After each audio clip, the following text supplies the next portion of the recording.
আসসালামু আলাইকুম প্রিয় শিক্ষার্থীবৃন্দ, ইতিহাসের পাঠশালায় স্বাগত জানাচ্ছি। এই পর্যায়ে আমি আলাপ করব ইসলামের রাজনৈতিক ও সাংস্কৃতিক ইতিহাসের একটা অংশ, যেটা হযরত আবু বকর রাদিয়াল্লাহুকে নিয়ে। আমরা জানি হযরত আবু বকর রাদিয়াল্লাহু ইসলামের প্রথম খলিফা, অর্থাৎ খোলাফায়ে রাশিদিনের যে 4 জন খলিফা ছিলেন তার মধ্যে আবু বকর ছিলেন 1 নাম্বার বা প্রথম খলিফা। তো তাকে অনেকগুলো কারণে ইসলামের ত্রাণকর্তা বলা হয়ে থাকে। অর্থাৎ যেটা তিনি ইসলামকে মানে বিপর্যয় অবস্থা থেকে টেনে তুলে এনেছিলেন। হযরত মুহাম্মদ সাল্লাল্লাহু আলাইহি ওয়াসাল্লামের মৃত্যুর পর ইসলামের যে দুর্দশা হয়, যে মানে অবিশ্বাস, তারপরে বিশৃঙ্খল পরিস্থিতি বা ধর্মত্যাগ বা কিছু বন্ড নবীর উৎপাত, সব মিলিয়ে সে সময়কার যে খুব বিভীষিকাময় পরিস্থিতি, সেটা হযরত আবু বকর রাদিয়াল্লাহু কঠোর হস্তে দমন করেন। মাত্র 2 বছরের শাসন আমলে তিনি ইসলামের সেই অমানিসার সময়টা, সেই অন্ধকারের সময়টা বা সেই বিপদের সময়টাকে তিনি খুব সুন্দরভাবে দৃঢ়চিত্রে তিনি সেটা কাটিয়ে ইসলামকে তার সমহিমায় প্রতিষ্ঠিত করার জন্য হযরত আবু বকর রাদিয়াল্লাহু বিশাল ভূমিকা পালন করেন। সেজন্য তাকে ইসলামের ত্রাণকর্তা বলা হয়ে থাকে। তিনি 573 খ্রিস্টাব্দে জন্মগ্রহণ করেন। একই বংশে হযরত মুহাম্মদ সাল্লাল্লাহু আলাইহি ওয়াসাল্লামের একই বংশ, কুরাইশ বংশে জন্মগ্রহণ করেন।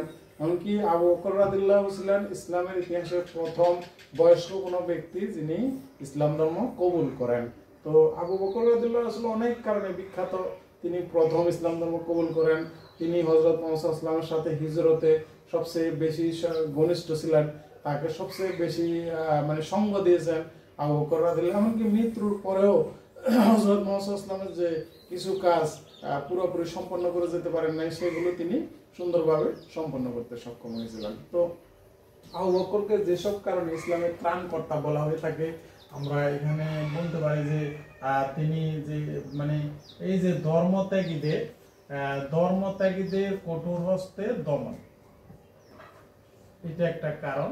ধর্মত্যাগীদের কঠোর হস্তে দমন।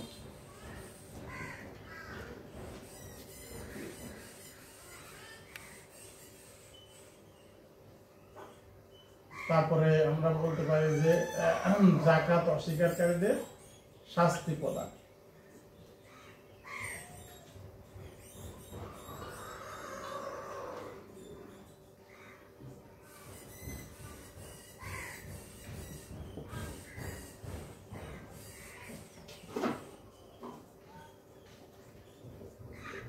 তারপরে আছে বন্ড নবীদের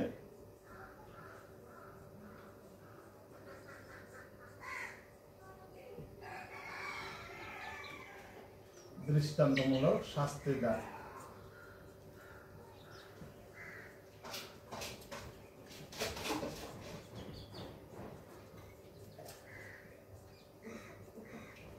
কোরআন সংকলনের উদ্যোগ নেন তিনি।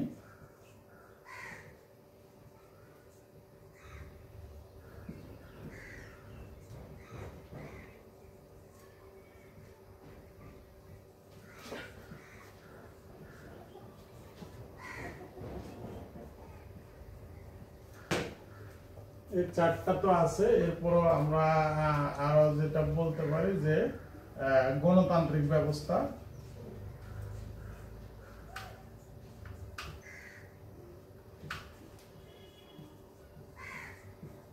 প্রবর্তন, যেটা আমরা বলতে পারি। এছাড়া আরো কয়েকটা আছে। তো যাই হোক, আমরা তাহলে যেটা দেখি যে হযরত মুহাম্মদ সাল্লাল্লাহু আলাইহি ওয়াসাল্লামের মৃত্যুর পর, হযরত মুহাম্মদ সাল্লাল্লাহু আলাইহি ওয়াসাল্লামের মৃত্যুর আগেও তিনি সাহায্য দিয়েছেন, এমনকি হযরত আবু বকর রাদিয়াল্লাহু কার্যকলাপে হযরত মুহাম্মদ সাল্লাল্লাহু আলাইহি ওয়াসাল্লাম সন্তুষ্ট হয়ে তাকে সিদ্দিক উপাধি দান করেন। কারণ হযরত আবু বকর রাদিয়াল্লাহু ছিলেন বিশ্বাসী। তিনি হযরত মুহাম্মদ সাল্লাল্লাহু আলাইহি ওয়াসাল্লামের ইসলাম ধর্ম সর্বপ্রথম গ্রহণ করছেন, হযরত মুহাম্মদ সাল্লাল্লাহু আলাইহি ওয়াসাল্লামকে বিশ্বাস করে। এমনকি দেখা যায় যে মিরাজের সময় হযরত মুহাম্মদ সাল্লাল্লাহু আলাইহি ওয়াসাল্লাম এক রাতে যে শুদ্ধ আকাশে গমন করে আবার ফেরত আসেন, সেই গল্প বা সেই ঘটনাটা যখন তিনি মসজিদে বলেন, তখন অন্যরা খুব বেশি বিশ্বাস করতে না চাইলেও আবু বকর এক বাক্যে সেটাকে বিশ্বাস করেন, যার কারণে হযরত মুহাম্মদ সাল্লাল্লাহু আলাইহি ওয়াসাল্লামের কাছ থেকে তিনি সিদ্দিক বা বিশ্বাসী উপাধি পেয়েছিল। তো হযরত মুহাম্মদ সাল্লামের মৃত্যুর পর অর্থাৎ 632 খ্রিস্টাব্দে যখন হযরত মুহাম্মদ মৃত্যুবরণ করেন, তখন হঠাৎ করে ইসলামের আকাশে অন্ধকার দেখা দেয় বা বিশৃঙ্খলা পরিস্থিতি, বিভিন্ন জায়গায় চরম অরাজকতা দেখা দেয়। এর মধ্যে যেটা হয় সেটা হলো ধর্মত্যাগী, যারা ধর্মত্যাগ করে এরা, অর্থাৎ হযরত মুহাম্মদ থাকা অবস্থায় হযরত মুহাম্মদ থেকে সুবিধা নেওয়ার জন্য এরা ইসলাম ধর্ম গ্রহণ করেছিলেন। ইসলাম ধর্ম হযরত মুহাম্মদ মৃত্যুর পরে আরব অঞ্চল বাদে, অর্থাৎ মদিনা মক্কা বাদে বাকি যে অঞ্চলগুলো ছিল, ইয়েমেন বা তায়েব, আরো যে অঞ্চল থেকে মানুষগুলো দলে দলে মুসলিম হয়েছিল, তারা এখন পরিস্থিতি বুঝে ধর্ম ত্যাগ করার চিন্তা করে এবং ধর্মকে অস্বীকার করার চিন্তা করে।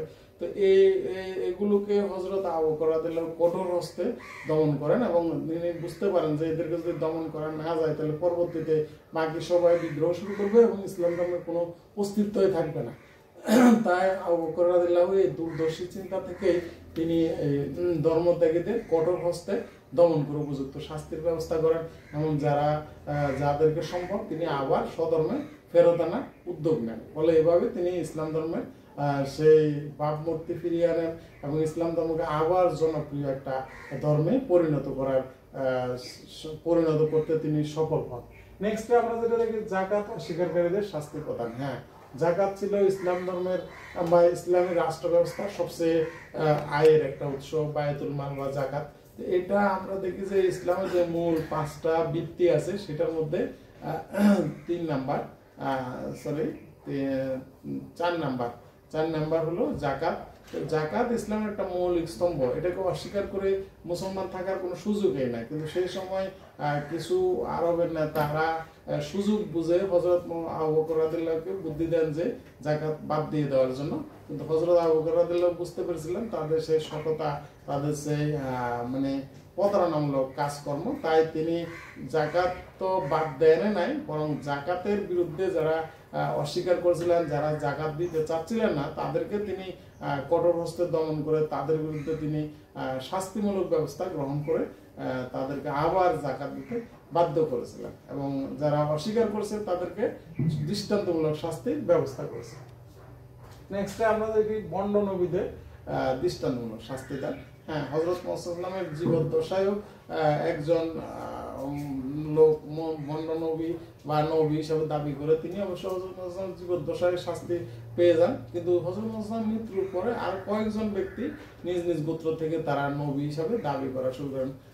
মুসাইলামা, নাসা, তারপরে আরো একটা মহিলা, এই কয়েকজন এরা বন্ড নবী হিসাবে নিজেদেরকে মানে নবী হিসাবে দাবি করে তারা মানে তাদের অনুসারীর সংখ্যা বাড়ানোর চেষ্টা করেন। তো আবু বকর রাদিয়াল্লাহু বুঝতে পারেন যে এদেরকে এখনই যদি দমন করা না যায় তাহলে এরা এদের অনুসারীর সংখ্যা আরো বাড়াবে এবং এদের সাথে তার কারণে ইসলাম ধর্মের জনপ্রিয়তা কমে যাবে, ভাবমূর্তি ক্ষুণ্ণ হতে পারে। ফলে তিনি এই বন্ড নবীদের বিরুদ্ধে যুদ্ধ অভিযান প্রেরণ করেন এবং তাদেরকে স্ব এলাকায় গিয়ে তাদেরকে হত্যা করে বা দৃষ্টান্তমূলক কঠোর শাস্তির ব্যবস্থা করে ইসলাম ধর্মকে তিনি আবার সমুন্নত রাখতে বা মানে থেকে মানে যে অজনপ্রিয় হওয়া শুরু করেছে সেখান থেকে তিনি আবার সেটার ভাবমূর্তি ফিরিয়ে আনেন এবং মানুষের আস্থা ও বিশ্বাসকে ধরে রাখতে সক্ষম হয়েছিলেন। কোরআন সংকলন উদ্যোগ, এখানে যে বন্ড নবীদের শাস্তি প্রদান বা তাদের বিরুদ্ধে অভিযান পরিচালনা করতে গিয়ে যে ইয়ামামার যুদ্ধ হয়েছিল, সেই ইয়ামামার যুদ্ধে প্রায় 300 জন হাফেজ শহীদ হয়। আমরা জানি যে আরবের লোকেরা সে লেখাপড়া না জানলেও তারা কিন্তু মুখস্থ বিদ্যায় খুব পারদর্শী ছিল, ফলে তারা কণ্ঠস্থ করেন বা কোরআন শরীফ মুখস্থ করে রাখতেন, যাদেরকে হাফেজ বলা হয়।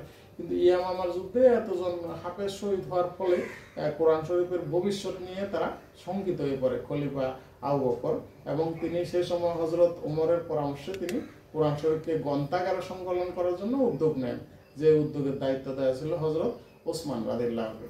নেক্সটে আমরা দেখি যে গণতান্ত্রিক ব্যবস্থা প্রবর্তন। এটা যেটা বোঝা যায় যে গণতান্ত্রিক বলতে মানে সবার মতামতের গুরুত্ব দেওয়া বা সংখ্যাগরিষ্ঠের মতামতের ভিত্তিতে কাজ করা, সেটা আবু বকর রাদিয়াল্লাহু খোলাফায়ে রাশিদিন এই ব্যবস্থাটা শুরু করেছিলেন। তিনি গণতান্ত্রিক ব্যবস্থার মাধ্যমে তিনি সিনিয়র যে মানে সাহাবীরা আছে তাদের পরামর্শে কাজ করা, এমনকি তার পরবর্তীতে যে খলিফা হবেন সেটাও তিনি কয়েকজন সিনিয়রদের সাথে পরামর্শ করে মানে একটা পর্যায়ে যে ওমর তারপরে খলিফা হবেন সেটা তিনি কিছুটা জানিয়ে যেতে পেরেছিলেন।